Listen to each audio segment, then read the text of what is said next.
दोस्तों, सलमान खान ने 2017 के बाद से कोई भी बड़ी फिल्म नहीं दी है। फिल्में तो हालांकि उनकी बड़ी बड़ी आई हैं, खूब जिन पर खर्चा भी हुआ है, खूब प्रचार भी हुआ है, लेकिन वो फिल्में थिएटर्स में नहीं चल सकी। ये अलग बात है कि सलमान की फिल्म 100 करोड़ और 150 करोड़ रुपए कमा ले, तब भी वो फिल्में फ्लॉप हो जाती हैं और सलमान खुद इस बात को मानते हैं। लेकिन अब एक ऐसी खबर आ रही है जिसको लेकर उनके फैंस जो हैं वो चौंक गए हैं। कहा यह जा रहा है कि सलमान खान ने बांद्रा ईस्ट में अपना एक फ्लैट बेचा है। अब फ्लैट क्यों बेचा है ये किसी को नहीं पता, लेकिन उसके बाद से मीडिया में ये सवाल उठ रहे हैं कि क्या सलमान खान किसी तरह की आर्थिक मुश्किल का सामना कर रहे हैं। कुछ जगहों पर तो ये भी लिख दिया गया है कि क्या उनका दिवाला निकल गया है या वो बैंकरप्ट होने जा रहे हैं, ऐसी कोई स्थिति है। तो अफवाहों का तो खैर आप कुछ नहीं कर सकते हैं, वो आती हैं और चली जाती हैं, लेकिन जो चर्चाएं होती हैं वो किसी भी सितारे की इमेज पर बड़ा फ़र्क डालती हैं। तो सबसे पहले तो आप ये देखिए कि सलमान खान ने बांद्रा वेस्ट में शिव स्थान हाइट्स नाम की जगह पर उनका जो एक फ्लैट था उसको लगभग 5.25 करोड़ रुपए में बेचा है। और इस खबर ने लोगों को चौंकाया, क्योंकि सलमान खान प्रॉपर्टी बेच रहे हैं, ऐसा क्या हो गया भाई। और ये बात भी जैसे सभी जानते हैं कि सलमान खान जो हैं अपनी फ़िल्मों को खुद प्रोड्यूस भी करते हैं, उनकी फ़िल्मों के प्रोड्यूसर वो खुद होते हैं, या फिर अगर किसी और के साथ वो काम करते हैं तो उसमें प्रॉफिट में हिस्सा लेते हैं और बड़ा हिस्सा लेते हैं। लेकिन जिस तरह से उनकी पिछली, जैसे मैंने कहा, 2017 के बाद से कोई हिट नहीं हुई है, जब कमाई ही नहीं की है तो फिर पैसे की आवक कहाँ से हो रही होगी। राधे, रेस 3, अंतिम, किसी का भाई किसी की जान, टाइगर 3, सिकंदर, ये तमाम उनकी बड़ी फिल्में हैं। मगर फ्लैट बेचने की खबर के बावजूद ऐसा नहीं है जैसा खबरों में कहा जा रहा है कि भाई वो बैंकरप्ट ही हो गए हैं। सलमान खान के पास मुंबई से लेकर दुबई तक प्रॉपर्टीज़ हैं, और उनकी कुछ तो बहुत ही फेमस प्रॉपर्टीज़ हैं जिनके बारे में खबरें आती है। और एक खबर मैं आपको बता रहा हूँ जिसमें उनकी प्रॉपर्टी, जो इंपॉर्टेंट प्रॉपर्टीज़ हैं उनकी लिस्ट है, उनकी कीमत भी बताई गई है। जो फेमस गैलेक्सी अपार्टमेंट है उनका बांद्रा का, उसकी कीमत 16 करोड़ रुपए बताई जाती है। पनवेल के फार्म हाउस का बहुत जिक्र आता है, उसकी कीमत 80 करोड़ रुपए बताई जाती है। गोराई बीच पर उनका घर है तो वो कहा जाता है 100 करोड़ रुपए का है। और दुबई में उनके पास एक लग्जरी होम है बुर्ज खलीफा में, तो वो भी करोड़ों की कीमत का है। तो ऐसा नहीं है कि सलमान खान बैंकरप्ट हो गए, लेकिन जैसे मैंने कहा कि खबरें चलने लगती है जब इस तरह की कोई भी बात आती है।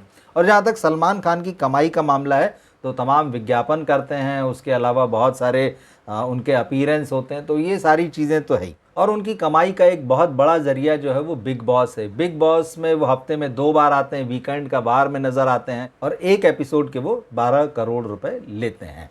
अब आप समझ जाइए कि एक हफ्ते में वो 24 करोड़ रुपए तो सिर्फ बिग बॉस से कमाते हैं जब वो आ रहा होता है। मगर एक और इंटरेस्टिंग खबर आ रही है यहाँ अमिताभ बच्चन की। अमिताभ बच्चन का कौन बनेगा करोड़पति सीज़न 17 अब आने वाला है, और उसमें ये खबर आ रही है कि अमिताभ बच्चन की फ़ीस अब बढ़ गई है और पर एपिसोड वो 5 करोड़ रुपए लेंगे। मतलब हफ्ते में 5 दिन वो ये शो करेंगे और उनकी हफ्ते भर की कमाई जो है वो 25 करोड़ रुपए हो जाएगी। इस हिसाब से देखें तो उन्होंने सलमान खान को बॉलीवुड के सबसे कमाऊ सेलिब्रिटी, जो टीवी पर एंकरिंग करके या शो होस्ट करके कमाता है, इस मामले में उन्होंने सलमान खान को पीछे छोड़ दिया है। और सलमान खान पिछले बिग बॉस तक, जहां उनकी हफ्ते की कमाई 24 करोड़ रुपए थी, तो अमिताभ की जो नई फीस डिसाइड हुई है उस हिसाब से वो 25 करोड़ रुपए हर हफ्ते घर ले जाएंगे। तो खैर, ये कमाई के इनके अपने मामले हैं, इनके अपने रिकॉर्ड्स हैं। और अमिताभ बच्चन भी पिछले 2-3 सालों में लगातार इस बात के लिए सुर्खियों में रहे कि उन्होंने यहाँ प्रॉपर्टी खरीदी, वहाँ प्रॉपर्टी खरीदी, उन्होंने काफ़ी इन्वेस्टमेंट किया है। और जिस तरह से बॉलीवुड की हालत इस समय चल रही है उसमें ये बात तो सही है कि बहुत सारे एक्टर्स की और स्टार्स की कमाई पर बड़ा बुरा असर पड़ा है, और तमाम लोगों ने अपनी सेफ्टी के लिहाज से प्रॉपर्टी में इन्वेस्ट करना जो है वो शुरू कर दिया है, या पहले से ज़्यादा तेज़ी आ गई है उनके प्रॉपर्टी के इन्वेस्टमेंट में। तो सलमान खान की ये खबर कि उन्होंने अपना एक फ्लैट बेचा है, अब सवाल ये किया जा रहा है कि सलमान खान को ये फ्लैट क्यों बेचना पड़ा है। क्या वो फिल्मों में इन्वेस्ट कर रहे हैं? सलमान खान की जो अगली फिल्म है वो गलवान घाटी की बैटल पर बन रही है। इसमें सलमान खान इंडियन फौजी की भूमिका निभा रहे हैं। जो चीन के साथ हमारी सेना की मुठभेड़ हुई थी गलवान घाटी में, तो उसमें सलमान एक इम्पॉर्टेंट रोल कर रहे हैं, कर्नल बी संतोष बाबू का। शिव अरूर और राहुल सिंह की किताब है मोस्ट फियरलेस 3, उसमें जो बहादुर भारतीय सिपाहियों की कहानियां हैं, तो एक चैप्टर उसमें कर्नल बी संतोष बाबू पर। सलमान खान उन्हीं का रोल निभा रहे हैं, उन्हीं की कहानी इस फिल्म में दिखाई जाएगी, और इसके लिए सलमान खान बड़ी ज़बरदस्त तैयारियां कर रहे हैं। और हाल ही में उनका एक स्टेटमेंट आया कि भाई इस उम्र में, मतलब 59 ईयर्स के हो गए, और जिस तरह से पसीना मैं बहा रहा हूँ, जिस तरह के एक्शन सीन मुझे करने पड़ रहे हैं, ये वाकई मतलब भारी है। तो सलमान पूरी ईमानदारी से लगे हुए हैं, पूरी अपनी जी जान लगाए हुए हैं कि इस फिल्म को किसी भी हालत में उन्हें हिट बनाना है, और इससे बढ़िया रोल शायद आज के समय में उन्हें नहीं मिल सकता है, क्योंकि रोमांस करने की उम्र पर्दे पर उनकी रही नहीं है। और लोग लगातार रिजेक्ट कर रहे हैं ऐसे हीरोज़ को कि भाई आप 60 साल के होने जा रहे हैं और आप 20 साल की और 24 साल की और 30 साल की लड़की से, महिला से रोमांस करते हुए खुद को जवान बताए रखना चाहते हैं। उनके एक्शन अवतार में भी पहले जैसा दम नज़र नहीं आता है। तो बॉलीवुड के तीनों खान सितारे, आमिर 60 को छू चुके हैं, सलमान और शाहरुख छूने वाले हैं, तो लोग सवाल तो उठा रहे हैं। अक्षय और अजय देवगन पर भी सवाल उठ रहे हैं कि भाई फिल्मों की चॉइस बदलिए। तो ऐसे में ये एक अलग तरह का पीरियड है जिसमें इनको चेंज करना है, अपने आप को शिफ्ट करना है एक इमेज से दूसरी इमेज में। और ऐसे में सलमान खान के पास अगर ये फिल्म आई है गलवान वैली क्लैश वाली, तो ये उनके लिए बहुत इंपॉर्टेंट है और वो इसमें लगे हुए हैं।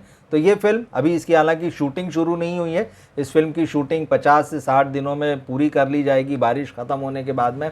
और ख़बर ये भी है कि अब इसको अगले साल रिलीज़ किया जाएगा, और अगले साल इस फिल्म की रिलीज़ ईद पर नहीं होगी। मैंने एक वीडियो भी बनाया था इस पर, आपने देखा होगा, अगर नहीं देखा हो तो मैं आपको बता देता हूँ क्या खबर थी। सलमान खान जो कि अक्सर ईद पर अपनी फिल्में लाते रहे हैं पिछले कुछ सालों से, और ये माना जाता है कि भाई ईद जो है वो भाईजान की है, उस पर कोई और फिल्म लेकर नहीं आएगा। लेकिन जब वो लगातार फ्लॉप हो रहे हैं और एक के बाद एक उनकी बड़ी बड़ी फिल्में भी फ्लॉप हो रही, ईद पर आने वाली उनकी फिल्में फ्लॉप हो रही, सिकंदर जो इस साल ईद पर फ्लॉप हुई उससे उनको बड़ा ज़बरदस्त झटका लगा। तो अब उनकी फिल्म जो है ये गलवान घाटी वाली अगले साल ईद पर नहीं आएगी, क्योंकि ऑलरेडी 3 फिल्में वहाँ पर लाइनअप हैं।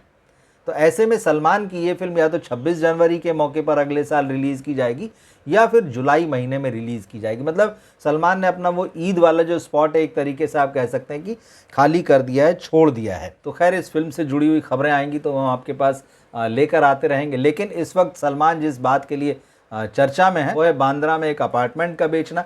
और जब सितारों को लेकर ऐसी खबरें आती तो उनके फैंस जो है चिंतित हो ही जाते हैं कि आखिर ऐसा क्या हो गया कि इतनी बड़ी प्रॉपर्टी बेचना पड़ी है। एक और बात जिसके लिए सलमान खान चर्चा में इस समय, बजरंगी भाईजान को 10 साल पूरे हो गए हैं।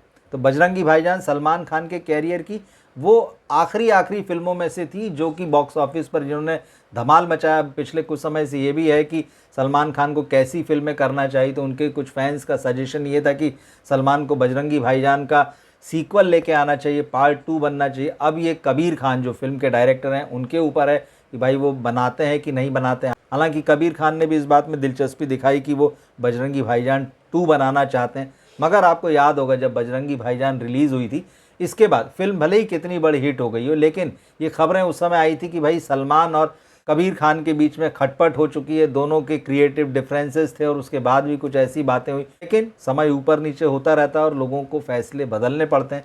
ये फिल्म इंडस्ट्री है, यहाँ पर परमानेंट कुछ भी नहीं होता है, ना दोस्ती होती है ना दुश्मनी होती।